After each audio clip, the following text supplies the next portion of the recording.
She sat beside him in his car as he drove through the dark streets of the city. A sparkling net of snow flashed into sight once in a while when they went past the lights on the corners. She did not ask where they were going. She sat low in the seat, leaning back, looking up at the snowflakes.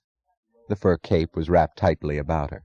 Within it, her dress felt as light as a nightgown, and the feel of the cape was like an embrace. She looked at the angular tiers of lights rising through the snowy curtain, and, glancing at him, at the grip of his gloved hands on the wheel, at the austere, fastidious elegance of the figure in black overcoat and white muffler. She thought that he belonged in a great city, among polished sidewalks and sculptured stone. The car went down into a tunnel, streaked through an echoing tube of tile under the river, and rose to the coils of an elevated highway under an open black sky. The lights were below them now, spread in flat miles of bluish windows, of smokestacks, slanting cranes, red gusts of fire, and long dim rays silhouetting the contorted shapes of an industrial district. She thought that she had seen him once at his mills, with smudges of soot on his forehead, dressed in acid-eaten overalls. He had worn them as naturally well as he wore his formal clothes. He belonged here, too, she thought, looking down at the flats of New Jersey, among the cranes, the fires, and the grinding clatter of gears. When they sped down a dark road through an empty countryside, with the strands of snow glittering across their headlights, she remembered how he had looked in the summer of their vacation, dressed in slacks, stretched on the ground of a lonely ravine with the grass under his body and the sun on his bare arms. He belonged in the countryside, she thought. He belonged everywhere. He was a man who belonged on earth. And then she thought of the words which were more exact. He was a man to whom the earth belonged, the man at home on earth and in control. Why, then, she wondered, should he have had to carry a burden of tragedy which, in silent endurance, he had accepted so completely that he had barely known he carried it? She knew part of the answer. She felt as if the whole answer were close, and she would grasp it on some approaching day. But she did not want to think of it now, because they were moving away from the burdens, because within the space of a speeding car they held the stillness of full happiness. She moved her head imperceptibly to let it touch his shoulder for a moment. The car left the highway and turned toward the lighted squares of distant windows that hung above the snow beyond a grille-work of bare branches. Then in a soft, dim light they sat at a table by a window facing darkness and trees. The inn stood on a knoll in the woods. It had the luxury of high cost and privacy, and an air of beautiful taste, suggesting that it had not been discovered by those who sought high cost and notice. She was barely aware of the dining room. It blended away into a sense of superlative comfort, and the only ornament that caught her attention was the glitter of iced branches beyond the glass of the window. She sat looking out, the blue fur half slipping off her naked arms and shoulders. He watched her through narrowed eyes with the satisfaction of a man studying his own workmanship. "I like giving things to you," he said, "because you don't need them." "No?" "And it's not that I want you to have them. I want you to have them from me." "That is the way I do need them, Hank. From you." "Do you understand that it's nothing but vicious self-indulgence on my part? I'm not doing it for your pleasure, but for mine." "Hank!" The cry was involuntary. It held amusement, despair, indignation, and pity. "If you'd given me those things just for my pleasure, not yours, I would have thrown them in your face." "Yes. Yes, then you would, and should." "Did you call it your vicious self-indulgence?" "That's what they call it." "Oh, yes, that's what they call it. What do you call it, Hank?" "I don't know," he said indifferently, and went on intently. "I know only that if it's vicious, then let me be damned for it, but that's what I want to do more than anything else on earth." She did not answer. She sat looking straight at him with a faint smile, as if asking him to listen to the meaning of his own words. "I've always wanted to enjoy my wealth," he said. "I didn't know how to do it. I didn't even have time to know how much I wanted to. But I knew that all the steel I poured came back to me as liquid gold, and the gold was meant to harden into any shape I wished. And it was I who had to enjoy it. Only I couldn't.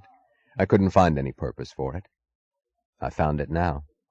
It's I who produced that wealth, and it's I who am going to let it buy for me every kind of pleasure I want, including the pleasure of seeing how much I'm able to pay for, including the preposterous feat of turning you into a luxury object. But I'm a luxury object that you've paid for long ago, she said. She was not smiling. How?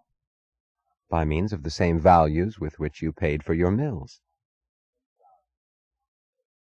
She did not know whether he understood it with that full luminous finality which is a thought named in words, but she knew that what he felt in that moment was understanding. She saw the relaxation of an invisible smile in his eyes. I've never despised luxury, he said. Yet I've always despised those who enjoyed it. I looked at what they called their pleasures, and it seemed so miserably senseless to me, after what I felt at the mills. I used to watch steel being poured, tons of liquid steel running as I wanted it to, where I wanted it. And then I'd go to a banquet, and I'd see people who sat trembling in awe before their own gold dishes and lace tablecloths, as if their dining room were the master, and they were just objects serving it, objects created by their diamond shirt studs and necklaces, not the other way around. Then I'd run to the side of the first slag heap I could find, and they'd say that I didn't know how to enjoy life, because I cared for nothing but business. He looked at the dim sculptured beauty of the room, and at the people who sat at the tables. They sat in a manner of self-conscious display, as if the enormous cost of their clothes and the enormous care of their grooming should have fused into splendor, but didn't. Their faces had a look of rancorous anxiety. Dagny, look at those people. They're supposed to be the playboys of life, the amusement seekers and luxury lovers. They sit there waiting for this place to give them meaning, not the other way around. But they're always shown to us as the enjoyers of material pleasures. And then we're taught that enjoyment of material pleasures is evil. Enjoyment? Are they enjoying it? Isn't there some sort of perversion in what we're taught, some error that's vicious and very important? Yes, Hank. Very vicious and very, very important. They are the playboys, while we're just tradesmen, you and I. Do you realize that we're much more capable of enjoying this place than they can ever hope to be? Yes, he said slowly in the tone of a quotation. Why have we left it all to fools? It should have been ours. She looked at him, startled. He smiled. I remember every word you said to me at that party. I didn't answer you then because the only answer I had, the only thing your words meant to me, was an answer that you would hate me for, I thought. It was that I wanted you. He looked at her. Dagny, you didn't intend it then.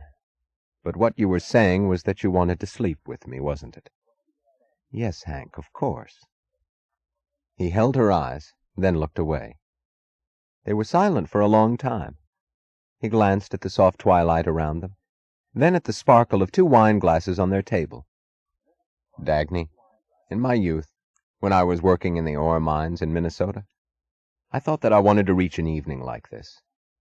No, that was not what I was working for, and I didn't think of it often. But once in a while, on a winter night when the stars were out and it was very cold, when I was tired because I'd worked 2 shifts and wanted nothing on earth except to lie down and fall asleep right there on the mine ledge, I thought that someday I would sit in a place like this, where 1 drink of wine would cost more than my day's wages, and I would have earned the price of every minute of it, and of every drop, and of every flower on the table, and I would sit there for no purpose but my own amusement. She asked, smiling, With your mistress? She saw the shot of pain in his eyes and wished desperately that she had not said it. With a woman, he answered. She knew the word he had not pronounced. He went on, his voice soft and steady. When I became rich and saw what the rich did for their amusement, I thought that the place I had imagined did not exist. I had not even imagined it too clearly. I did not know what it would be like, only what I would feel. I gave up expecting it years ago. But I feel it tonight." He raised his glass, looking at her.